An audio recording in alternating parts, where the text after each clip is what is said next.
பலர் போயிட்டு இருப்பாங்க. ஆனால் இந்த கொள்கை இருக்கும், இது வளர்ந்து கொண்டு இருக்கும். மக்களிடத்துல பலவிதமான பிரச்சனைகளை சந்திச்சு இதை கொண்டு வந்திருக்கிறோம். இது ஒரு 2-3 செய்தியை மட்டும் சொல்லிவிட்டு நிறைவு செய்கின்றேன். அது முபாஹலா என்று நீங்க கேள்விப்பட்டிருக்கீங்களா?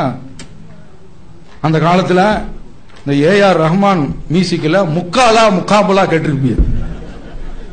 மதரசாவில் படிச்ச எங்களுக்கு முபாஹலா தெரியாது.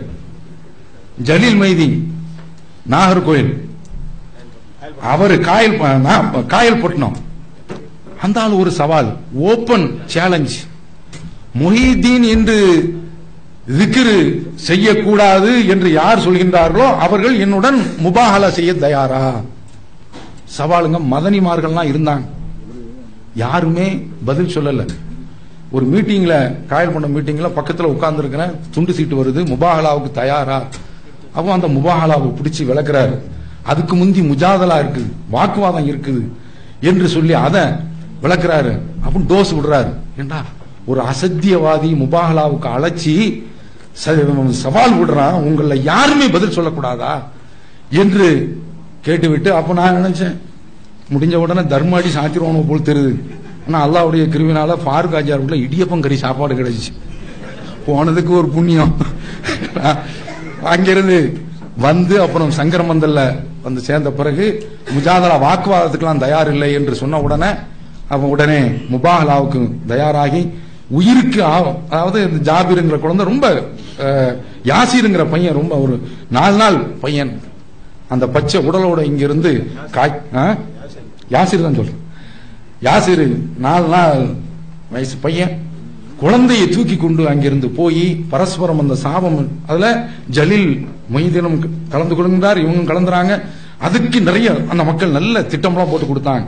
நீங்க யாரு கூப்பிட்டு வந்துடக்கூடாது, புக் ரெடி, புத்தகம் தயார், தந்தி வரும். இப்பதான் பேஸ்புக், ஃபித்னா புக்லாம், அந்த காலத்துல அதெல்லாம் ஒண்ணும் கிடையாது. அந்த சங்கேத வார்த்தையில அப்படி சொல்லி இங்க இருந்து கிளம்பி போய் அல்லாஹ்வுடைய கிருபையினால அது முடிஞ்சு வந்தாச்சு. இதை பற்றி அப்துல் ரஹ்மான் ஹசரத், அப்துல் ரஹ்மான் ஹசரத் அவர்கிட்ட நான் கேட்கிறேன், இந்த முபாஹலா நடந்துச்சே, இதை பத்தி நீங்க என்ன சொல்றீங்க ஷேக்? கொஞ்சம் 2 பேருக்கும் உடல் ரீதியாலாம் ஒன்னும் பாதிப்பு வராது. இப்போ இவரும் நல்லா இருக்காரு, ஜலீல் மைதீனும் ஹயாத்தா தான் இருக்கிறான். ஹசரத் சொன்ன வார்த்தைகள் தங்க எழுத்துக்களால் பொறிக்க வேண்டிய விஷயம். இந்த சத்தியம் கலிமத்துல்லாஹி ஹியல் உல்யா, இந்த சத்தியம் மேலோங்கும். இன்றைக்கு பார்த்துக்கிட்டு இருக்கோம். அல்லாஹ்வுக்கு எல்லா புகழும். அவை இந்த அதனால பார்க்கிறானோ, அப்ப இதை ஓக்கிறதுக்கு என்ன என்று நினைக்கிறான். அதனாலதான் மேலப்பாளையத்தில் அருவாள் எடுத்து வெட்ட வர்றான். பக்கத்துல தான் நிக்கிறான், எனக்கு திருப்பி தான் போட்டான், கை இம்பிடுதல்ல ஒப்பி போச்சு. அவன் அந்த நேரத்தில் அருவாளை தூக்கி கொண்டு வரும்பொழுது அந்த மைக்க கூட்டி, இதெல்லாம் ரப்புல் ஆலமீன், இதை நான் சொல்வதற்கு வரலாற்று பெருமை என்று நீங்கள் நினைக்க வேண்டாம். இந்த தௌஹீது வளர்ந்ததற்கு ரப்புல் ஆலமீனுடைய மறைமுகமான அருள் கொடை இருந்திருக்கிறது என்பதை தவிர்த்து இதுக்கு வேறு எந்த அர்த்தமும் கிடையாது. அதுதான் அவன் அந்த இடத்துல இருந்து தப்பி ஆஸ்பத்திரியில கொண்டு போய் வச்சா, மயக்க ஊசி போட்டா மயங்க மாட்டேங்கிறார். எழுந்திருச்சு உட்கார்ந்து விடக்கூடாது அப்படின்னு சொல்லி திட்டிக்கிட்டு இருக்காரு. என்னடா இந்த மாதிரி, எனக்கு அந்த அருவாளை பார்த்துட்டு சாப்பாடு எடுக்க மாட்டேங்க, அவ்வளவு பெரிய அருவாளுங்க தூக்கி கொண்டு வரான். ஆலிம்சாக்கள்லாம் இன்னும் இந்த மாதிரிலாம் பார்த்திருப்பாங்களா? அது ஒரு கட்டம். அதற்கடுத்து இதை மட்டும் சொல்லிவிட்டு நிறைவு செய்து விடுகிறேன்.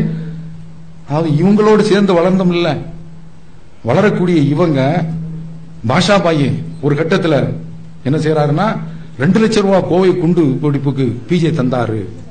இது ஆன்லைன்ல எழுதப்பட்டிருக்கு.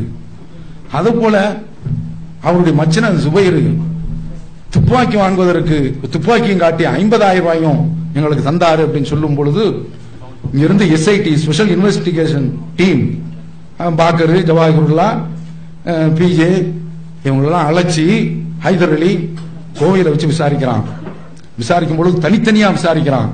அப்படி விசாரிக்கக்கூடிய அந்த கட்டத்தில் சொல்றாங்க, 2 லட்சம் ரூபாய் கொடுத்தீங்களாம் இல்ல என்று சொன்ன உடனே சுருக்கமாக சொல்லி, இது ஆன்லைன்ல வந்திருக்கு, 2 லட்சம் ரூபாய் நான் கொடுத்தேன். அவரு அடிக்கடி நான் சிறைச்சாலைக்கு செல்கிறேன், என் குடும்பத்திற்கு ஒரு பாதுகாவல் வேண்டும் என்பதற்காக வேண்டி, ஜீவனாம்சத்திற்காக வேண்டி தந்தாரு, நான் அன்வர் பாயிட்ட கொடுத்திருக்கிறேன் என்று சொன்ன உடனே இது மாதிரி அந்த 4 பேர்ட்டையும் பிரிச்சு பிரிச்சு கேட்கிறான். அதோடு அவன் நம்பாம இவ்வளவுக்கும் காரணம் இவர் தான் காட்டி கொடுக்கறான்னு சொன்னாங்கல்ல, இவங்களாக போய் கோர்ட் அளவுக்கு போய் சொன்னதுனாலதான் இந்த விசாரணை வந்தது. இல்லை என்றால் இதையும் வெளியில சொல்லியிருக்க வேண்டிய அவசியம் கிடையாது. அப்ப அங்க வச்சு விசாரிச்சுட்டு அப்படியே அன்வர் பாய் இவனுடைய வீட்டுல போலீஸ் வந்து அந்த கணக்கு நோட் புக்கை எடுக்கிறாங்க.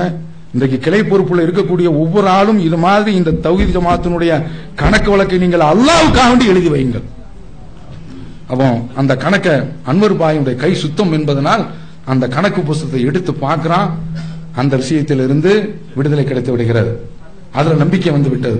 இந்த 50,000 ரூபாய் என்ன என்று அந்த விஷயம் கேட்கும்போது, துப்பாக்கி கொடுத்த விஷயம் என்னவென்று கேட்கும் பொழுது, ஜுபைர் அவருடைய மச்சினனை இந்த புகார் அளித்திருக்கிறார். அப்ப அதுக்கு என்ன என்று கேட்கும் பொழுது, நீங்க நான் தான் அந்த குற்றச்சாட்டை மறுக்கணும், அப்ப அதற்குண்டான ஆதாரத்தை நீங்கள் தர வேண்டும். அவன் கொடுத்த வாக்குமூலம் என்னவென்று கேட்கிறான். அந்த வாக்குமூலத்தை வாங்கி பார்க்கும் பொழுது 36 தாக்கர் ஸ்ட்ரீட் என்று கொடுத்திருக்கிறாப்ல, அது புரசை வாக்கத்தில் இருக்கின்றது. ஆனா அந்த சந்தர்ப்பத்தில் அலுவலகம் அல்லாவுக்கு எல்லா புகழும் அங்கிருந்து மண்ணடிக்கு மாறிவிட்டது. அவன் அந்த அட்ரஸ் வச்சு உடனே அவன் அங்கிருந்த ஆள் அனுப்பி பத்திரத்தை எடுத்து பார்க்கிறான். இவங்க சொன்ன டேட்ல அவன் கொடுத்ததாக சொன்ன அந்த டேட்ல உணர்வுனுடைய அலுவலகம் மண்ணடிக்கு மாறிவிட்டார். பார்த்துட்டு உண்மை என்று நம்பி விடுதலை செய்திருக்கிறாங்க. அதற்கு பின்னாலும் முயற்சி